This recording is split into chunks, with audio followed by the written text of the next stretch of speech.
Ram Ram coders, मुझे उम्मीद है आप सब बहुत अच्छे होंगे।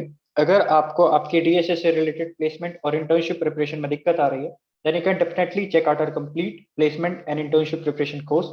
Link for it is in the description box. Well, आज का तीसरा सवाल इसमें क्या है कि आपको एक एरे दिया रहेगा ऑफ एन एलिमेंट्स। मुझे उम्मीद है आपको क्वेश्चन स्क्रीन अच्छे से दिख रहा होगा। आपको एक ऑपरेशन दिया हुआ है, आप उस ऑपरेशन को at max n number of time कर सकते हो। और वो ऑपरेशन क्या है? उस ऑपरेशन में आप तीन इंडेक्स को सिलेक्ट कर लो और उसमें जो पहला इंडेक्स वाला एलिमेंट होगा ना, उसको रिप्लेस कर दो a y minus a z से। राइट? तो तीनों इंडेक्स आप सिलेक्ट कर लो और जो शुरुआत वाला इंडेक्स होगा ए एक्स को रिप्लेस कर दो a y minus a z से। ठीक है? And after the operation, mod of a x need to be less than 10⁻18। ठीक है, कोई बात नहीं।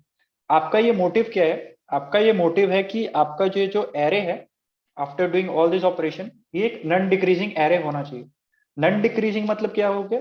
ये इंक्रीजिंग होना चाहिए, पर स्ट्रिक्टली इंक्रीजिंग नहीं बोल रहे हैं। मतलब जैसे 1 2 2 2 3 3। ठीक है? तो ये डिक्रीजिंग तो नहीं है। 1 से 2 पे गया, 2 से 2 पे रहा, तो ये डिक्रीजिंग नहीं है। ये भी 2 पे है, 2 पे सॉरी 3 पे, नॉन डिक्रीजिंग है। मतलब ये इंक्रीजिंग नहीं है स्ट्रिक्टली, पर हाँ ये नॉन डिक्रीजिंग है। ठीक है? और ये ऑपरेशन आप at max n number of time कर सकते हो। ठीक है? अगर आपको ये बात क्लियर हो गई है तो यहीं पर आपका ये क्वेश्चन खत्म हो जाता है। तो आपको लग भी रहा होगा कि ये क्या बेवकूफ बच्चे जैसे बता रहे हैं। तो वेल, इसके पीछे एक लॉजिक है। आपको, मुझे उम्मीद है, अभी थोड़ी देर में क्लियर हो जाएगा, अगर अभी तक क्लियर नहीं हुआ तो यहाँ पर मेरे 5 एलिमेंट्स हैं। वेल, अगर मेरा जो डी है वो ई से बड़ा हो गया, तो मतलब 1 2 3 5 4, तो मुझे इस नंबर को रिप्लेस करना पड़ेगा। राइट? या फिर इस नंबर को रिप्लेस करना पड़ेगा। राइट? पर इन दोनों को रिप्लेस करने का तो मेरे पास ऑप्शन ही नहीं है। एक बार आप ध्यान से देखो, आप इस नंबर को किससे रिप्लेस कर सकते हो? आप दो नंबर इससे आगे की निकालोगे और उन दोनों के डिफरेंस से आप उसको रिप्लेस कर सकते हो। वेल, इसके आगे तो दो नंबर ही नहीं है, इसके आगे तो एक भी नंबर नहीं है। राइट? तो इन दोनों नंबर को आप अपडेट नहीं कर सकते। तो अगर कहीं पर आपका इधर गड़बड़ आ गया कि 5 इज ग्रेटर देन 4 आ गया, मतलब आपका d is greater than e आ गया। राइट? तो आप वहीं पर फंस गए। आप, क्योंकि इन दोनों लास्ट के दो डिजिट को तो आप टच ही नहीं कर सकते। राइट? तो यहां पर से आपको रिटर्न करना पड़ेगा -1, क्योंकि आप इसको चेंज नहीं कर सकते। ठीक है? वेल, और सारे क्या क्या केस हो सकते हैं? हो सकता है कि इसके बाद क्या हो सकता है, 1 2 3 4 5, कुछ इस तरीके का है। मेरा d is less than e है। ठीक है? d is less than e है। अब मैं इसको चेंज कर सकता हूं। मैं यहाँ पर शुरुआत के दो को तो चेंज नहीं कर सकता था, और ये दोनों क्योंकि ऑलरेडी सॉर्टेड है, तो मतलब ये तो मुझे दिक्कत नहीं कर रहे हैं। अब फर्दर अगर मुझे कोई दिक्कत होगा तो मैं चेंज कर सकता हूँ। वेल, मुझे ये ऑपरेशन में minimum number of times operation नहीं करना है। राइट? मैं at max n number of time operation कर सकता हूँ। तो मैं हर एक नंबर जो है ना, उसको रिप्लेस कर दूंगा इन दोनों के डिफरेंस है। 4 - 5 -1, 4 - 5 -1, 4 - 5 -1। राइट? अब क्योंकि मेरा d जो है वो e से छोटा है, राइट, तो d - e अगर मैं करूंगा तो ये हमेशा ही एक नेगेटिव नंबर आएगा। राइट? और अगर प्रोवाइडेड d और e दोनों मेरे पॉजिटिव हैं, तो d - e एक नेगेटिव नंबर ही आएगा। और हमेशा, मतलब क्योंकि अगर हम छोटे नंबर में से बड़ा नंबर को सब्ट्रैक्ट कर रहे हैं, तो हमेशा ही वो बड़ा नंबर ही आएगा, सॉरी छोटा नंबर ही आएगा, नेगेटिव नंबर ही आएगा। राइट? तो यहाँ पर हम -1 से रिप्लेस कर देंगे, -1 से रिप्लेस कर देंगे, -1 से रिप्लेस कर देंगे। तो मेरा फाइनल एरे क्या हो जाएगा? -1 - 1 - 1 4 5। ठीक है? तो ये एरे जो है ये मेरा नॉन डिक्रीजिंग ऑर्डर में हो गया। नॉन डिक्रीजिंग ऑर्डर में हो गया कन्वर्ट। और मुझे ऑपरेशन कितने लगे? n-2। ठीक है? और अगर मेरा एरे नेगेटिव होता, मतलब मेरा एरे कुछ इस तरीके से होता, -3 -2 -1। ठीक है? तो सबसे पहले तो आपको वो अगेन वो केस चेक कर रहे हैं कि लास्ट वाला जो है वो सेकंड लास्ट वाले से बड़ा होना चाहिए, मतलब -2 जो है आपका -1 से छोटा होना चाहिए, मतलब d is less than c होना चाहिए। वेल, ये केस तो है -2 इज स्मॉलर देन -1। ठीक है? अब क्या मैं इसको रिप्लेस कर दूं?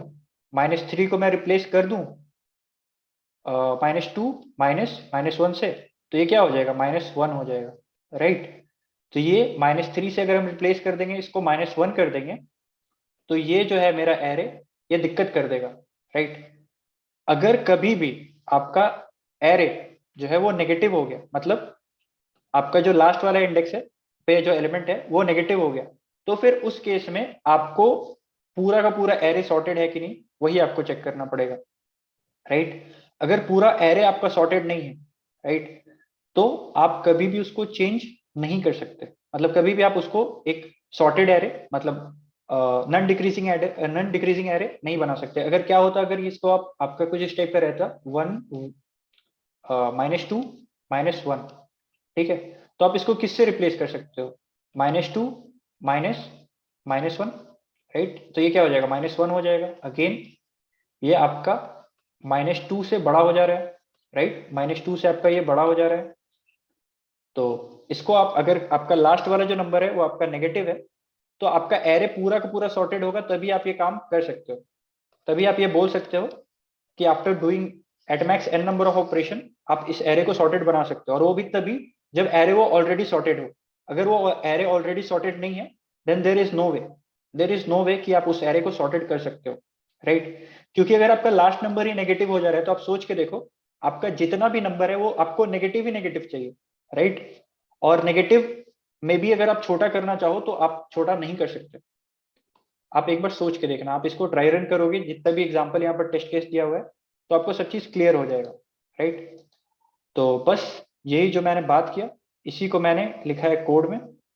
अब एक बार चलते हैं अपने कोड वाले पार्ट पे, देखते हैं कोड कैसे लिखा है मैंने। अब एक बार ये सारे एग्जाम्पल को ड्राई रन करना, आपको समझ में आ जाएगा, राइट। यहाँ पर देखो आपका ये क्या है, ये है 5 -4 2 -1 2, ठीक है।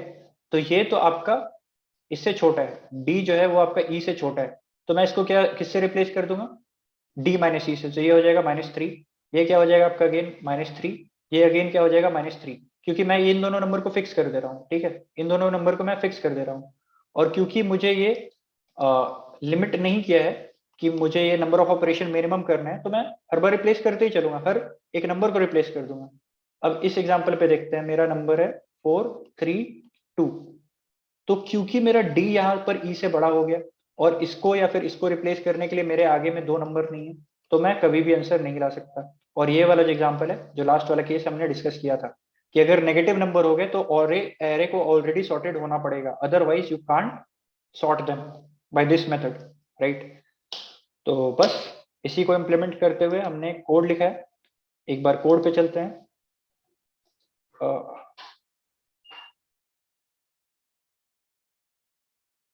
एक मिनट, तो ये रहा मेरा कोड। यहाँ पर सबसे पहले मैंने इनपुट ले लिया एरे को, और सबसे पहले मैंने क्या चेक किया है, वो लास्ट और सेकंड लास्ट एलिमेंट को चेक किया है, कि सेकंड लास्ट एलिमेंट अगर कहीं मेरा लास्ट एलिमेंट से बड़ा हो जा रहा है, तो यहाँ पर कोई केस नहीं है, यहाँ पर आपको सीधा -1 ही रिटर्न करना है। एल्स अगर आपका लास्ट एलिमेंट जो है वो ग्रेटर देन 0 है, ठीक है, ग्रेटर देन 0 है, सेकंड लास्ट एलिमेंट से मुझे मतलब नहीं, मेरा लास्ट एलिमेंट जो है वो ग्रेटर देन 0 है, ग्रेटर देन और इक्वल टू 0 है, तो मैं ऑपरेशन कर दूंगा n-2, और ऑपरेशन करके हर नंबर को मैं रिप्लेस कर दूंगा, राइट, जो लास्ट वाले जो 2 नंबर है ना उनके डिफरेंस, ठीक है। और अगर वो नंबर मेरा नेगेटिव हो गया लास्ट वाला, तो मुझे वो एरे ऑलरेडी सॉर्टेड चाहिए। अगर मेरा एरे ऑलरेडी सॉर्टेड नहीं है, तो मैं कभी भी इसको सॉर्टेड नहीं कर सकता। तो मैं क्या कर लूंगा कि मैं एक अलग से एक वेक्टर बना लेता हूँ, इसमें इस वेक्टर के एलिमेंट्स को कॉपी कर लेता हूँ, और इसको अगेन सॉर्ट कर लूंगा। अगर ये दोनों वेक्टर आपस में इक्वल हो गए, तो मुझे एक भी ऑपरेशन करने का जरूरत नहीं, और अगर ऐसा नहीं है, तो मैं कितने भी ऑपरेशन कर लूँ, मैं इसको नहीं कर सकता। तो that's it, that's the code. मुझे उम्मीद है समझ में आया होगा। अगर इसके बाद भी आपके कोई डाउट बच रहे हैं, तो कमेंट सेक्शन पे आ जाना, या फिर हमारे सोशल मीडिया पेजेस का हैंडल हमारे डिस्क्रिप्शन बॉक्स में है, वहां पर से आप जुड़ के हमसे डाउट पूछ सकते हैं। So that's it for now, thank you.